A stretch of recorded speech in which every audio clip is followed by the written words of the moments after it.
keep things going. This upcoming panel will spotlight real world examples of how STEM is solving some of the world's biggest issues, from infrastructure to health sectors. Let's now learn from this panel how STEM is addressing the big global opportunities of our time. Thanks so much, Katie. Welcome, everyone. My name is Danny Garver, and I'm the Chief of Staff to MetLife's Global CEO and President. I also have the privilege of leading MetLife's Next Gen initiative, through which we're exploring emerging and disruptive opportunities for the future. I am so excited to lead a panel at TTX today, and especially this one, where each one of our guests is innovating in STEM to solve some of the world's biggest challenges, from climate to health equity to mental well-being. MetLife also strives to be a force for good in the world, so it's really exciting for us to be able to meet with other companies, businesses, and entrepreneurs who are doing just that. Now I'd like to welcome our guests, Nichol Bradford, futurist and transformative tech pioneer, Keller Rinaudo, founder and CEO of Zipline, and Jessica Mathews, CEO of Uncharted. Thank you guys so much for joining us, and I think we can jump right in here. So let's start with each one of you telling us a little bit about yourself and the challenges you're solving for. Nichol, why don't you kick us off? Hi, thank you so much for having me. So I am a investor and a researcher and a professor, and my work is on the intersection between human transformation and digital transformation. So human potential. And so what that looks like is mental health, social health, emotional health. How do we become who we will be? And so specifically, I have a fund that I invest in these types of technologies. And the problems that I'm the most interested in solving is how do we help everybody fulfill their potential? How do we help every single human being become the person that they are capable of being? And how do we use technology to do that? Great. Why don't we hear from Jessica? It's really an honor to be here, and thank you guys so much for inviting me here. I'm a massive fan of Nichol's work, a love for helping people self-actualize as well, and Keller's work. I have essentially dedicated my life to the work of accelerating the equitable development of smart and sustainable infrastructure. For me personally, growing up as a dual citizen of Nigeria and the United States, I spent my life in this duality of not just from a citizen perspective, a geographic perspective, but recognizing that oftentimes when we assume something is a socioeconomic obstacle, right? So knowing that my family in Nigeria simply did not have access to reliable energy, reliable water infrastructure, and knowing that there were technologies that could give them the world that they want, that could give them the opportunity to not have to leave where they're from to get where they're going, but also knowing that they still somehow didn't have these things. And it wasn't because they couldn't afford them, they just did not have access to them in their communities. That's something that never felt right as I grew up, that never made sense. And as I started to lose family members prematurely because of that situation, I realized at a relatively young age, actually at the age of, I think about 19, that I would be willing to dedicate my entire life to fixing that. And so right now in my role as founder and CEO at Uncharted, everything we do is really designed around developing technologies to help local governments, who often tend to be the arbiters of infrastructure for a community, technologies that help local governments reduce the time and cost of developing smart and sustainable infrastructure. And so I'm excited to share a little bit more about the specific things that we're coming up with and the things that we're doing, but it's been an honor so far to spend my time in this mission since the age of 19 to now, and I'm still sticking with it as a life goal. Great. Well, we're looking forward to hearing more about it as well. Keller, maybe you can jump in and provide a little bit of your story. Yeah, I mean, I'm honored to be here. I'm the founder of a company called Zipline. We're the largest commercial autonomous system on Earth. I thought it'd be cool to actually be in the factory today. So behind me, you're seeing aircraft being manufactured. You can see batteries and wings. Zipline operates a couple thousand aircraft globally today. It's become the largest commercial autonomous system on Earth. I started the company about 11 years ago. I was 23. 1 year out of college. And the thing that really motivated us was realizing that logistics really does a crappy job of serving the vast majority of people on Earth. I mean, it does a good job of serving like the golden billion richest people on Earth. And then for everyone else, access sucks. And as a result of that, about 5.5 million kids every year lose their lives due to lack of access to basic medical products. And we've spent about 100 years pretending like that's somehow unavoidable or excusable. And we felt really strongly that it was neither of those things. We thought that if we could build a new kind of logistics that served all people equally, you could solve, I mean, the vast majority of those problems are actually logistics problems. It's not like we've not discovered the cure to, help a child when she has diarrhea. We know the cure. The challenge is logistics. And so we launched commercially in Rwanda in 2016.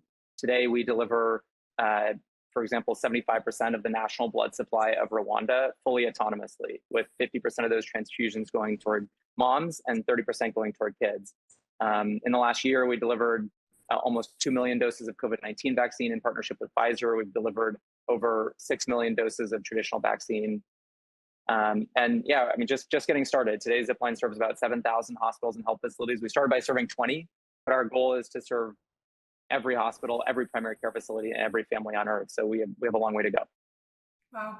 Well, clearly we have quite a group here with us today. It is really inspiring to hear how you're all driving real impact. And I think Keller, you'd said this to me before, people aiming to drive social environmental impact, they don't always immediately think about a career in technology as a path to do that, right? So Keller, what would you say to those people about why a career in STEM can be a path to make a difference?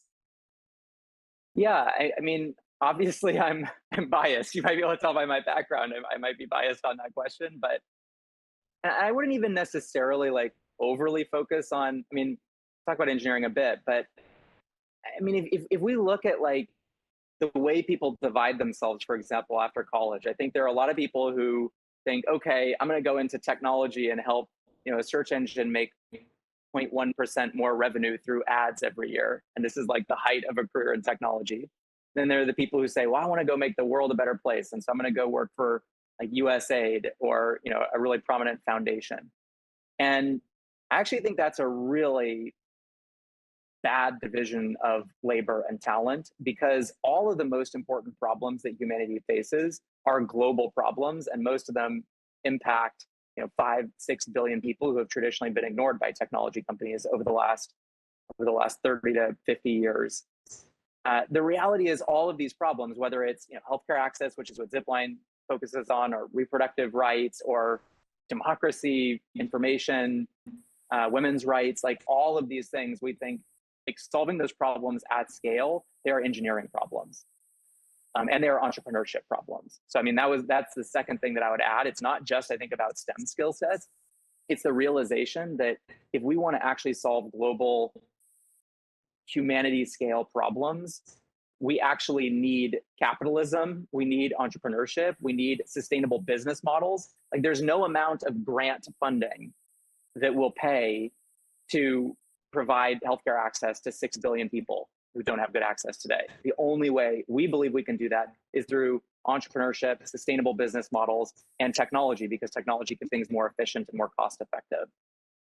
So yeah, it's certainly something we feel really strongly about. I mean, our goal has been to show that you can actually solve some of these really hard healthcare or access challenges in countries that have traditionally been thought of as like, oh, it's only for nonprofits. It's only for, the big global foundations to just give money for free in those countries, versus it's really been important to us to be able to show that actually entrepreneurship, technology can solve these problems at scale, can do it in cost-effective and sustainable ways that could conceivably actually scale to every human on Earth. And so that's we feel super passionately that it's it's both STEM skill sets, but also entrepreneurship that ultimately holds a lot of promise in terms of building a more equal future that we would want our kids to live in. Yeah, that's great. And I think each of you guys has a story that really shows how you can drive a difference at scale. I do want to take a step back to the beginning, though, and just hear, I think, Nichol, you had told me a story that I loved about how you got into STEM and how that really shaped your approach in the space. So maybe would you mind telling that story to this audience? Yeah, so I grew up in Houston, Texas, and my father was a plumber, my mother was an entrepreneur, and at a very young age, I was the only person who looked like me in the neighborhood that I grew up in. And so I was really looking for to understand like who I was and how I fit in. And when I would watch Star Trek, candidly, I would see a world where humanity, for the most part, had decided that we were on the same page. And with that, people were focused on solving humanity's problems. Humanity, for the most part, was on the same team, and we were in the business of exploration. And so that very early set a love of technology in me. I also saw people who looked like me in the future, and so that was amazing too. And so really also being sort of like the only one, I spent a lot of time thinking about like how do I become who I might, who I could absolutely be. Later on, I got into video games after graduate school. And so I operated World of Warcraft China and lived overseas. And then I had a really amazing experience at a meditation retreat where I just felt so, after many years of feeling very lonely, I felt so deeply connected. And on the back of that, it really made me think because I had such a positive association with tech. On the back of World of Warcraft, I could see friends, families playing together. I could see real social connections. And so when I decided to switch into, really directly focusing on mental, emotional, social health, it made sense to me that we would be able to use technology for this. It made sense to me that technology would be the thing that would make it scalable and accessible for all.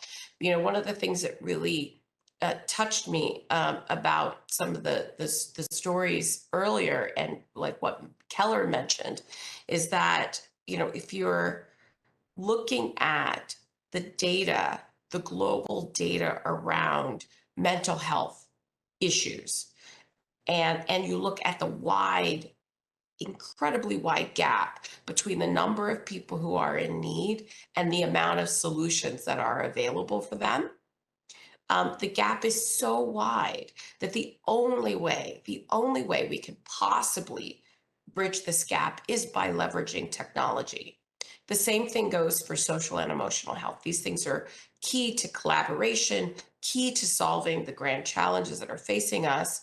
And in our society, we don't really have a way, and we don't really teach them at scale. And a lot of times when people think about social and emotional health, they think that it's a Montessori education or something like that. And there's this belief that we don't have the resources to serve everyone. And I love what Keller said about like everyone, everywhere in the world deserves this.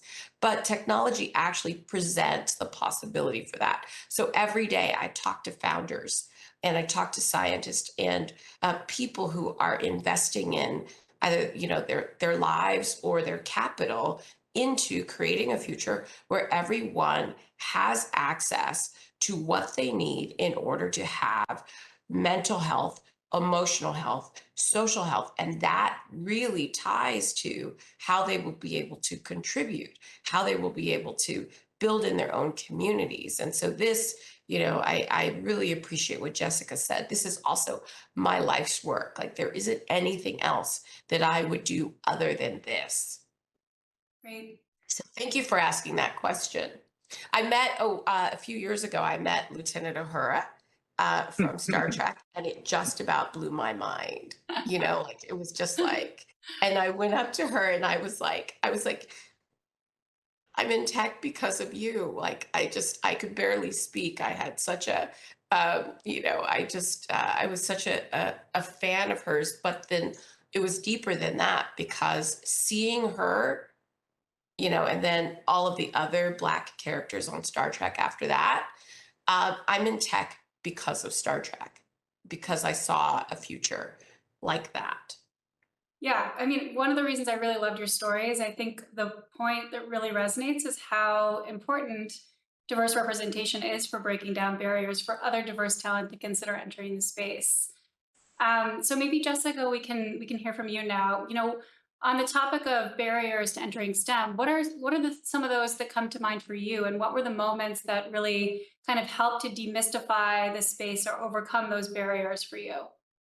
Well, I think definitely picking up from where Nicole, left off, you cannot be what you cannot see. It's incredibly difficult to imagine yourself in a space where no one looks like you, where no one talks like you. But I think that when you recognize that your difference in perspective is actually your competitive advantage, you start to realize that there's a whole world that you can open up into with STEM. I think a couple of things that really, for me, connected to this idea of diversity in STEM, and some of the things I believe Keller and Nicole mentioned, like one, I think that it's really important, and something that I had to recognize as a Black woman in this space, that STEM technology is ultimately just a tool to make magic real. Why do I say this? People will often say things like, oh, wow, how do you do this? Is Black girl magic, or this is this, or this is that. Well, at the end of the day, you need to find a way to sustain these things. You need to think about all the things in your world that you wish were different.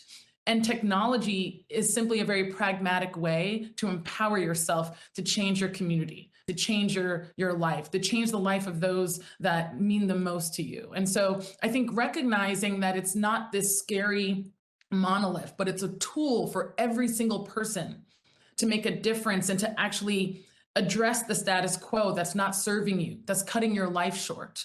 Nicole mentioned that she's from Houston, Texas. My husband's from Houston. My father-in-law has sarcoidosis, which has gotten worse every single year because Houston, the air quality is not great because of the oil companies. The doctors have told him, if you want to live longer, you need to leave.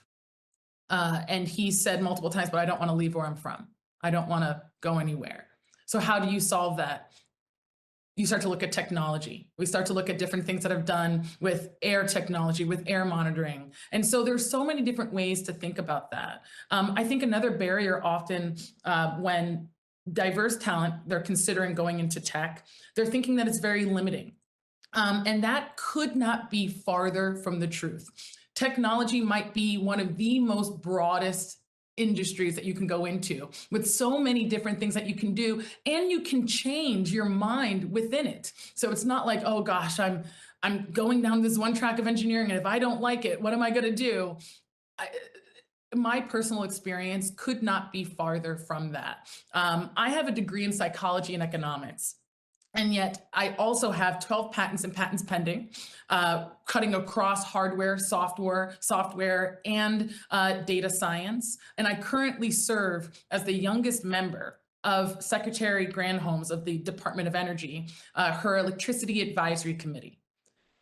Standing next to PhDs. Oh, thank you. And I remember when I got that federal appointment, and I was like, me? Like, how so? There were a couple of things that I had to do. One, I got very comfortable with Google. I like to tell people I got a PhD in Google because you have to consistently be learning in tech. You have to be willing to jump in there and ask questions and receive that information. But I was also comfortable in recognizing that just because it's not my plan doesn't mean it's not my destiny, right? And so just by saying yes to STEM, I was able to travel the world, learn, listen, grow in ways that I could have never imagined. If you had asked me at the age of 19 that I would be at the helm of an award-winning data science SaaS company that's developing the search engine for municipal infrastructure, I would have been like, I don't even know what all those words mean. What are you talking about? But that's where I am. And that's the opportunity in STEM. And so when you talk about barriers, you have to recognize that STEM is actually the opportunity to open up your world, the opportunity to break down the box, the opportunity to grow and learn. And so, not having imposter syndrome, not feeling pigeonholed, and letting your destiny unfold, because technology can be so exponential, as Keller and Nichol have mentioned. That's the key. That's what helped me, and I truly do believe would help most diverse talent when they look at this space. Thank you so much for sharing that, and for all of you guys, and kind of helping us to understand how you each were able to seize these incredible opportunities in the space, but coming from very different places and approaches and experiences. I think that's really instructive for everyone listening. So now I just want to shift from the past and your experiences to the future, and I want to hear from each one of you guys on this. So looking forward, what are the opportunities that you see for you and your businesses that you're most excited about? And maybe Nichol, maybe you can kick us off here. Sure.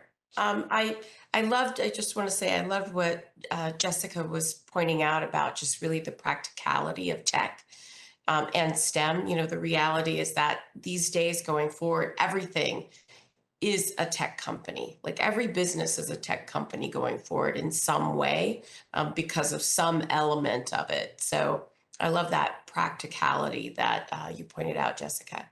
So for me, what I'm the most excited about and where I think the biggest opportunity is there's this area that's called embodied cognition, and basically what it is it's all of the intelligence that you have that's in your gut and your heart and your skin and all of your senses. And so we have a great deal of intelligence as humans, and we're getting to the place where technology can support us in accessing that. And so I think that's the biggest opportunity. So leveraging sight, sound, smell, taste, touch to really get smarter about ourselves and our world, and also about the technology that we interact with. I think I'm really excited about the generative AIs. And so that's sort of like people making music, people making images, people working with AI to create things, and being able to do so just by a text prompt, saying what they want to see and how they want it to feel. And so what's exciting about that is this new way of interacting with tech, and people are also starting to code software this way, is that what it's doing to us is it's going to force us to get really good at describing what we want and saying how we want things to feel.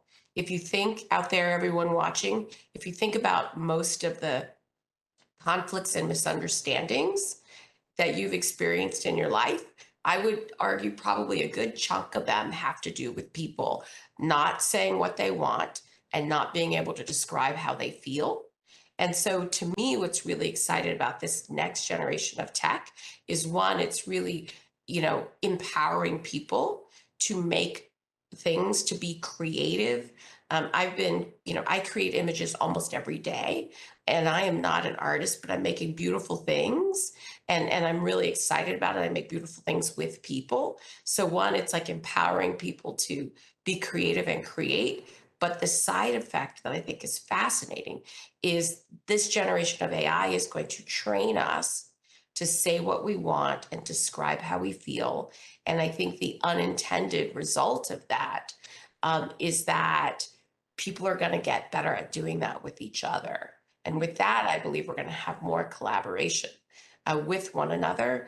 And it's a great example. I'm getting chills. It's a great example of technology, of the technology actually up-leveling all of us together. And because, you do the prompt and you get the song, or you do the prompt and you get the image, there's a feedback loop and a reward that gets people to create more and create more and create more. And so, it's got all of the components of a technology that helps transform people. And so I'm really excited about that. I think it's a great opportunity. So picking up on that, and maybe just because I also have my psych background, I'm very much aligning and excited by what Nichol just said. And also kudos to just having the positive spin of how AI melds into our lives, because we've all heard the negative stories. So kind of saying, well, what if it could teach us something? You know, it kind of lends itself to one of the things I'm particularly excited about, which is the ability to train the AI to be more equitable than the average person could ever be. A lot of times, you know, at the end of the day, AI is simply a product of its maker, right? Like you're creating the model. You know, we've heard several stories about, you know, different technologies not recognizing that, you know, a person of color is walking across the street. And then because they did not test the AI to actually identify people with darker skin tones. This happens a lot across the board. And so, you know, I think that one, I'm excited that as we increase diverse talent in this space, and the more that they recognize that they have the power to address systemic obstacles by coding the AI to be better than people. That is one area that I think is exciting if we, again, continue to push on the diversity in tech, because if we don't, things will work the other way. And it has happened time and time again.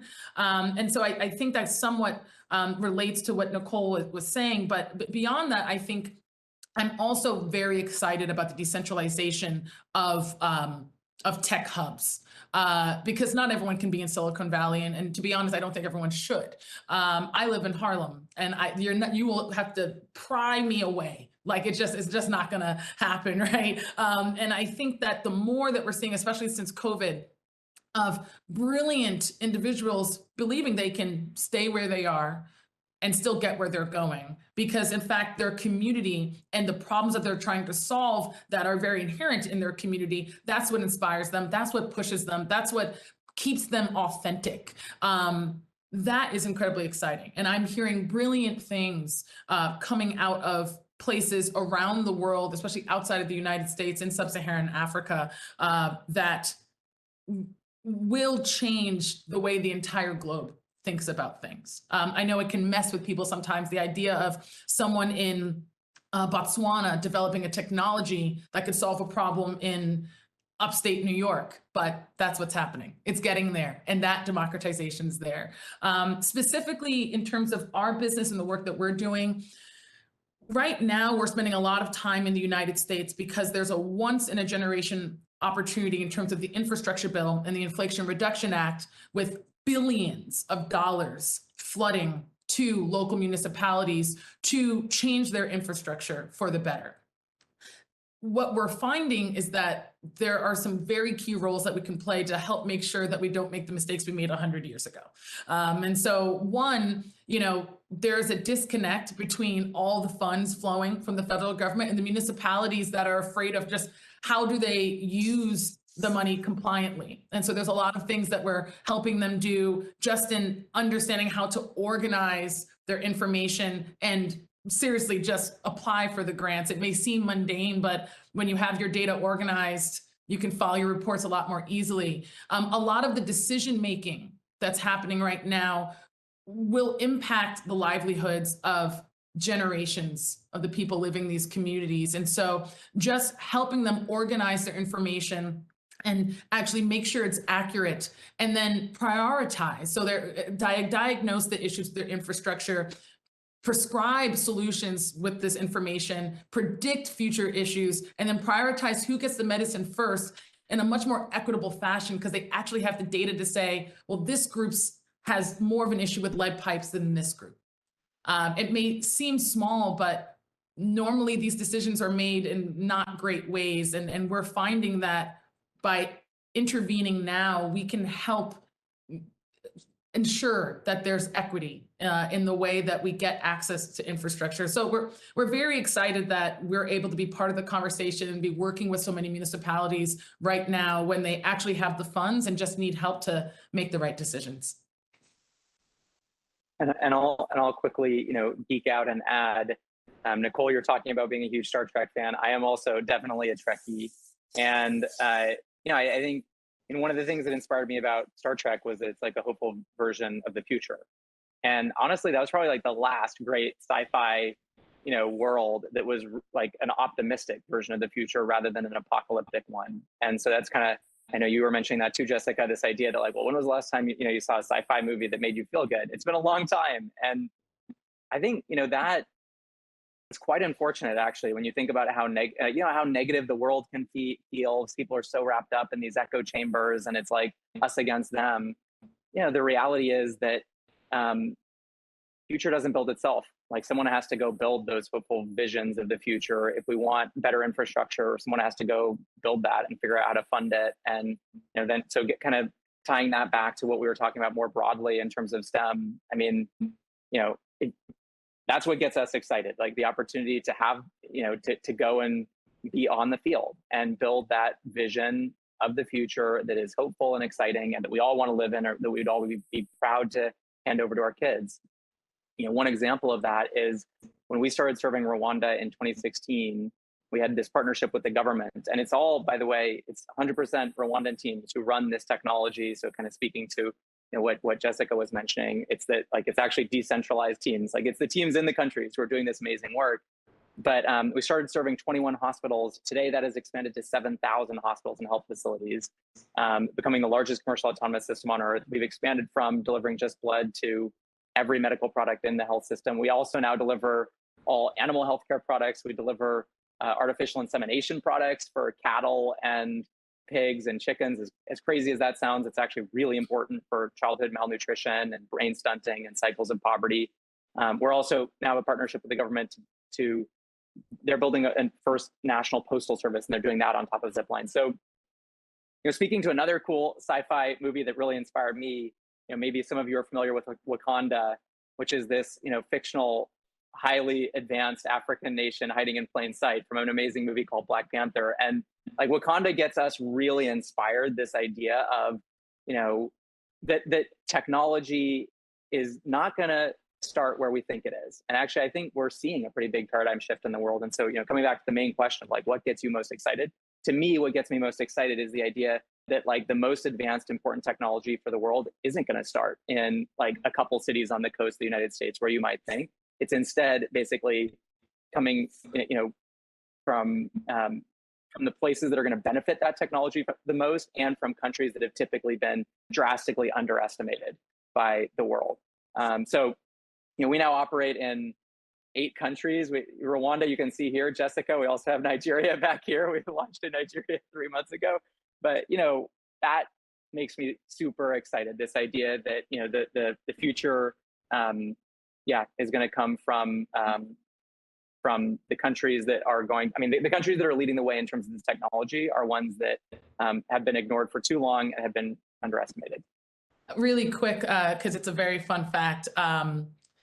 Disney, who's very strict on how they do everything with their stories, actually gave me formal approval to call myself the real life Shuri. Because Shuri is, for those of you who haven't seen Black Panther and Wakanda, which is like, I don't know, that's weird. I don't understand, but Shuri is the younger sister engineer of T'Challa, who creates his kinetic energy Black Panther suit, and is very much into technology. And I came to them with all my kinetic energy solutions, and I said, I think you should allow me to say this publicly. And they invested in our company and said yes. So just so you know, like, science is the way to make magic real and Wakanda real. I actually have a Black Panther helmet right over there. I really do. This is the fun part about being in STEM. Well, I love this. And I think this could almost be a great place to end, which is just how hopeful you guys all are about the future and are making me about the future. But I'm not going to let you leave without getting one piece of advice from you for the audience here. So just our last question, just in one sentence, what's your top piece of advice for the audience on, if they want to tackle real world problems through STEM, how they can do that? Why don't we start with Jessica? I said it earlier, and I'll say it again. Just because it's not your plan doesn't mean it's not your destiny. Okay. Hard to beat, but I would, the advice I find myself giving most often is that when really talented students are graduating from high school or college, school has totally screwed them up and made them think that the entire game is just to not fail. But once you graduate from college, actually, nobody cares if you fail. You can fail like 10, 50, 100 times. No one cares. All that matters is if you succeed once. And so I think like take risks, be willing to crash. Mhm. And I would say find the problem that you want to solve. Mm. Find the problem, most likely it's it's around you, and find the problem that you want to solve, and the world will conspire with you to solve it. Wonderful. Well, guys, thank you so much. It's fantastic to hear your stories. You're all really making a difference out there. So congratulations on that. Just wanted to thank you so much for joining us today.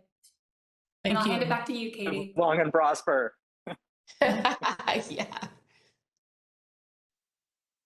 You know, we often get heat between Star Wars and Star Trek fans, and Star Wars fans, they were like, we're going to give Trekkies a pass on that one because it came from such a good place. They're like, we ain't touching this one. Uh-uh.